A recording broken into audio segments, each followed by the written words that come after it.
ለምኗት ዝም ብትሏት ወደ እኔ ሮጣ ትመጣ። እውነትህን ነው እንዴ? ሮጣ ነው እንዴ የምትመጣው? እንጂ እንደምንድን ነው ራስን የምታየው ማለት ነው? ማን ስለሆንክ ነው አንተ ሮጣ አንተ ጋር የምትመጣው? በነገራችን ላይ አንተ ማለት ነው ጥፋትን አምነ ያኔ ይቅርታ ብትጠይቃት ማለት ነው እቺ ዛሬ ላይ እንደዚህ ላልሆነችብክ ማለት ነው። አንተ ግን ራስን በቃ የሆነ ትክክል በቃ አንተ ምንም አይነት ጥፋት የማትሰራ ሰው ሆነ ምንም እኮ ለፍቻለሁ ምናምን የምትለው ምንም የለፋው ነገር ምን ለፍታል? ዛሬ እሷን አናግራት በአፍክ እሺ ትልና ነገ ደግሞ ሌላ ነገር ውስጥ ነው የምትታየው ማለት ነው። አንድ ሰው እኮ የሆነ ሰው የሚፈልገው ከሆነ የሆነ ትዳሩን የሆነ የሚፈልገው እንዲያጣው ማይፈልግ ከሆነ ማለት ነው ከስተቱ ይማራል። ገባ? አንተ ግን አፍክ ሌላ ነው የሚያወራው፣ ተግባርክ ደግሞ ሌላ ነው። የሰው ልጅ ደግሞ ተግባር ላይ ነው ለሰው ልጅ የሚያሳየው ማለት አንተ ለሩታ ተግባር ላይ አልዋልክላትም። ስለዚህ ተግባር ከሌለው ሰው ጋር እሷ ምን ትሰራለች? አሁን ዛሬ እንደዚህ ትምጣ ብለክ ነገ አንተ ጋር ብትመጣ ለምን አይፈልጋኝ የመጣችሁ ብለህ ራስን እንደ እንትን ትሰቅላለህ ማለት እኔ የሩታ ውሳኔ ትክክል ነው ብዬ በነገራችን ላይ አልተጣላችሁም እና የሩታ ውሳኔ ትክክል ነው ብዬ ነው ማስብ። ለምን ሴት ልጅ አንዱን ትወዳለች፣ ታፈቅራለች፣ በጣም ትሞትላለች። ግን የሆነ ሰዓት ላይ የቆረጠች ሰዓት ማለት ነው እንኳን የትኛውም ሰው ቢመጣ ማለት ነው ፈጣሪዋን ራሱ አትፈራም። በቃ ከቆረጠች ማለት ነው። አሁን ሩታ ላይ የሚታየው እንደዛ ነው። ለምን አንድ ሰው ከስህተቱ መማር አለበት። በቃ ሚስትን የምትወዳት ከሆነ ሚስትን የምትፈልጋት ከሆነ ለትዳር ክብር ቢኖርክ አንተ እርጉዞ ዞና ከሌላ ሴት ጋር አትላላጥም ነበር። ገባ? ትንሽ ቢያንስ እስከምትወልድ ድረስ ትጠብቅ ነበረ። ምክንያቱም አንተ ሱስ ያለብህ ከ10 ሴት ጋር በቃ ይህን ህይወት ነው የምትፈልገው። አሁን ያለበትን ህይወት ነው የምትፈልገው ማለት ነው። ከ10 ሴት ጋር መላላጥ፣ ከ10 ሴት ጋር መጋጋጥ ምናምን። አንተ ለፋውኝ እንዲያልኩኝ በነጋሽ አንተ ጎንበስ ብለህ ሩታን ይቅርታ ጠይቃታል። የሰውን ልጅ ይኸውልህ ሴትን ልጅ እቃ ቁሳቁስ ነገር ምናምን መኪና ስለገዛክ ምናምን ያ ነገር አይገዛትም። ገባክ? ቤት ስለገዛ ምናምን ትራራል ላ ከልብ ካንተ የምር አንተ ጥፋትን አምነ ይቅርታ ብትጠይቃት ተጸጽተክ ማለት ነው። ይቅርታ ብትጠይቃት እቺ ልጅ እዚህ ደረጃ ላልደረሰች ማለት ነው። ግን አንተ ይቅርታ መጠየቅ ለአንተ ሽንፈት ነው። በቃ ይቅርታ መጠየቅ ግን በነገራችን ላይ ትልቅነት ነው ማለት ነው። ነገሩን ማብረድ ብትፈልግ አንተ ትዳርን ሰላም ማድረግ ብትፈልግ ይቅርታ ያኔ ነበር ይቅርታ መጠየቅ የነበረብህ። ገባ?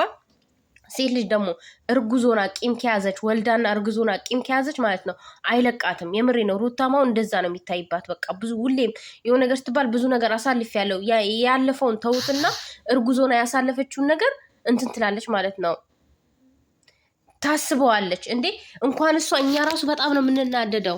መጨረሻ ላይ እሷ ምን እንዴ አትለምኗት እናንተ ናችሁ እንትም እንዴ ለምነክ ራሱ እኮ አላገኛትም አቢቢ ለምነክ ራሱ ማግኘት አልቻልክም እኮ ተለምና እንኳን በተገኘች ለምናኝ ትመጣለች ምናምን በራሷ ጊዜ በራሷ እግር ትመጣለች ምናምን እንዴ እንዴት ነው የምታስበው ራስን? እሷ አንተን ስለምትወድክ የትም አትሄድም፣ የራሷ ህይወት አይኖራትም። እንዴት ነው የምታስበው? የወደደ ልብ ይጠላል። ይህንን ደግሞ መርሳት የለብህ ማለት ነው። እሷ ልክ እንደወደደችክ ልክ ለአንተ ታምና እንደሆነ ታማኝ መሆን አለብህ። እና ደግሞ እምነት ማለት ነው በጣም ከባድ ነገር ነው። የሰውን ልጅ አምናችሁት የሆነ ነገር ስታዩበት ያን ሰው ድጋሚ ማመን በጣም ነው የሚከብደው። የምሬ ነው የምላችሁ። በጣም የተሰበረ ልብ ደግሞ እንኳን የሰበረውን ሰው ያልሰበረውን ሰው እራሱ ማመን ይከብደዋል ማለት ነው። እና ሩታዬ ላይ አሁን እንደዛ ነው በቃ ማለት መመለስ ብትፈልግ ራሱ እነሱን አክብራ መመለስ ብትፈልግ ራሱ ማለት ነው የሆነ ታውቃላችሁ እምነት አይኖራትም እሱ ላይ ማለት ነው። ሁሌ በፍርሃት ሁሌ በስጋት ነው የምትኖረው።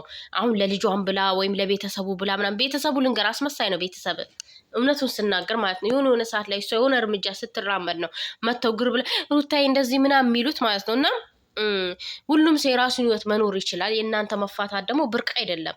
ሰው 5 6 ልጅ ወልዶ ይፋታል። ልጆቹን ያሳድጋል በሰላማዊ መንገድ ማለት ነው። አንተም የራስን ህይወት አንተ ግን ሌላ ሴት እያመጣክ ሌላ ልጆች እያመጣክ ነው ሩታን የምታሰድባት ሩታን የምታስረግጣት ማለት ነው። ስለዚህ ይሄ ደግሞ አይሆንም። አንተ ደግሞ ለመንካትም አለመንካትም ልጅቷ በቃ በጣም እያየን እኮ ነው። ይሄ ማንም ሰው የሚፈርደው ነገር ነው። አንተ ያደረካት ነገር እንዴት ነው ግን የፈለገ ነገር ታድርግክ የፈለገ ነገር ብታደር አንድ እርጉዝ ሴት ልጅህን በወዷ የተሸከመች ሴት ገባ ምንም ተጨቃጫቅም ትሁን ባሪዋም ይቀየር መጥፎም ትሁን ምን ችለክ ያን ጊዜ ማሳለፍ ነበረብህ። ገባ ወልዳ እስከምትነሳ እንኳን መጠበቅ ነበረብህ። መታገስ ትዳር ውስጥ እኮ ሁለታችሁ የሆነ መቻቻል የሚባል ነገር አለና ችለክ ማሳለፍ አንተ ግን ከ3 ወር ነው ከ4 ወር ጀምሮ እስካሁን ድረስ ወልዳ እስከምታ ያኒ ልጇውን እያደገ ነው። ትላንትናውን ሩታ ተናግረዋለች። እና እስከዚህ ሰዓት ድረስ ይሄ እልህ ምናምን አይመስለኝም። አንተም በቃ ይሄንን አሁን ያለበትን ህይወት እንደዚህ መኖሩን እንደዚህ መሆኑ ፈልገው ነው በቃ ማለት እንደዛ የሚመስለው አይመስላችሁም? እና ፈልገው ነው እንደዚህ የምትሆነው ማለት ነው። እና ሩታዬ በዚህ ልክ እሷን እንትን ማለት የለብም። እሷም በዚህ ልክ እናንተ ማጨናነቅ የለባችሁም። እሷም ለምኑኝ አላለችም። እሷ እኮ ትላንትና ዝም ማንም ባለመናት ሰዓት መምጣት ትችል ነበር። ግን አንተ ያለበት መንገድ ለእሷ አይሆናትም። በቃ እሷ ማትፈልገው መንገድ ውስጥ ነው። ማንኛውም የትኛውም ሴት ወንድ ልጅ ከባሏ ከእሷ ውጪ ባሏ ወደ ሌላ ሴት ጋር ሴት ማንኛውም ሴት አትፈልግም። እንደውም ሩታ ጀግና ሴት ናት። ምንም የተናገረችው ነገር በትዕግስት ነው ያለፈችው ማለት እና እኔ በሩታ ሀሳብ እስማማለሁ። ለምን በቃ ማናት እሷ መቁረጥ ይችላል። የትኛውም ሰው ታፈቅረዋለች እናውቃለን፣ ጠይቀዋለች እናውቃለን። ግን የጠየቀችውም የውሸት ነው የድራማ ነው እና ይህን ደግሞ እናውቃለን። ግን ህይወታችሁ እንዴት እንደሆነ ትዳራችሁ እንዴት እንደሆነ ምናምን ከቪዲዮ ውጭ ራሱ እኔ አውቃለሁ። በነገራችን ላይ ግን አንተ ነገር ማብረድ አትፈልግም። የሆነ በቃ አንተ ስምክ እንዲነሳ ምናምን ሚዲያ ላይ እንዲወራልክ ምናምን በጣም ትፈልጋለህ። ስለምትፈልግ ደግሞ እሷን ታሰድባታለህ፣ ታስረግጣታለህ። እንደፈለክ በቃ ማለት እንደፈለክ እያደረግ መኖር ነው። እሷ ደግሞ ያንን ህይወት አትፈልግም። የትኛውም ሰው አይፈልግም። ትዳር ማለት ክቡር ነው። ትዳር ማለት በፍቅር ብዙ እዚህ ጋር ብዙ ዩቱበሮች አሉ። የምሬን ነው የምላችሁ። ብዙ ዩቱበሮች አሉ ባለ ትዳር ልጆች ያላቸው። ግን ይህን ነገር ልጃችሁ ሲያድግ እኛ እየቀለድን ነው፣ ለገንዘብ ብለን ነው እንደዚህ ያደረግ ነው። ልጅ ሚስት አንተ እናትህ እርጉዞና ሆድ ውስጥ እያለች እየቀለድን ነው እንደዚህ ያደረግነው ልትሉት ነው ወይስ ደግሞ እኔ እናትህ ስጨቀጭቀኝ አንተን እርጉዞና ማለት ያው የሴት ልጅ ባህሪ ይቀየራል ታረገዘች ይባላል እና አርግዛ ሲቀየርብኝ ባለ ወደ ሌላ ሴት ከሄድኩ ብለክ ነው ለልጅክ የምትነግረው? ምን ብለክ ነው አሁን ይህንን ነገር የምታስረዳው? በጣም ከባድ እኮ ነው። የምሬን ነው።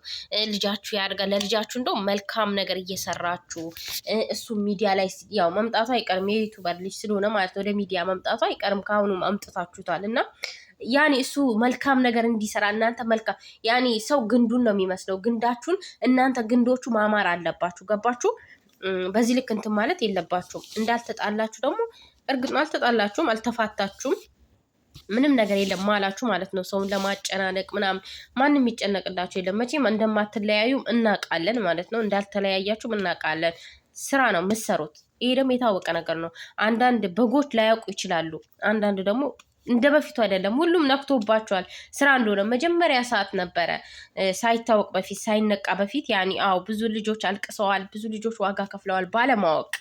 ዛሬ ላይ ግን ሁሉም አውቀዋል። እስኪ ሚዲያ ቲክቶክ አሁን በፊት እናንተ ነበር የምታጨናንቁት። አሁን እኮ የለም እንደ በፊቱ አይደለም። የስንት ሰው ልብ እንደሰበራችሁ የስንት ልጆች የምሬን ነው የምለው እንዴ የስንት ልጆች እንባ እንዳለባችሁ ራሳችሁ ታውቁታላችሁ። በእናንተ ሰው መውደድ እንደዚህ ነው እንዴ እስከ ማለት ድረስ የደረሱ ልጆች አሉ። ግን እናንተ ለኦዲየንስም ክብር የላችሁም። የሆነ ብር ብቻ ነው የምትፈልጉት። በቃ አብርሽ በተለይ ብር ነው የምትፈልገው። አንተ የሆነ ነገር በቃ ማለት ብር መያዝ ትፈልጋለህ። እናውቃለን፣ ብር እንደምትወድም እናውቃለን። ግን ቢሆንም የሆነ ገደብ ልሰጡት ይገባል። የምትሰሩትን ነገር አስጠላኩ። የምር አልሰለቻችሁም እናንተ? እኛ እኮ ለምናየው ራሱ ቋቅ ነው ያለን። አሳልፈን ነው የምናየው። በነገራችን ላይ በጣም ነው የሚያስጠላው። አሁን ለምሳሌ 100 ሺህ ምናምን እይታ ሊል ይችላል። እውነቴን ነው የምላችሁ፣ ግን አይቆጥርለትም። ምክንያቱም ሁሉም ሰው በስትሬት ታየው እንደ በፊቱ ዋክቶ ምናምን የሚያየው የለም ማለት ነው። ሰብስክራይቡን ራሱ ተመልከቱት። እስካሁን 500 ይገባ ነበረ ጥሩ ስራ ቢሰራ ማለት ነው። ግን በቃ ብዙዎቹ እየጠሉ ብዙዎቹ ደግሞ ሰብስክራይብ እያነሱ ምናምን እያደረጉ ስለሆነ ነው ማለት ነው። እና መልካም ስራ እየሰራችሁ ብታልፉ። የሰው ልጅ ዛሬ ይሙት ነገ ይሙት አይታወቅም። ይህንም ወንድማችሁን ደግሞ ወንድም ማመሳሰል ላይ ያኔ አትመሳሰሉ። ምናችሁም አይገናኝም በምንም ነገር። ያኔ ቁመታችሁ ብቻ ነው እኩል እንጂ ምናችሁም አይገናኝም፣ ምናችሁም አይመሳሰልም። እና እኛም ልናመሳስል ቀርቶ እናንተ ማሰልችታችሁናል። እናንተን ደግሞ ፊታችሁን ልናመሳስል ማለት ነው። እና ያንተ ዝንቦች ምናልባት እንትን ሊሉክ ሊረዱም በቃ ምን ልበልን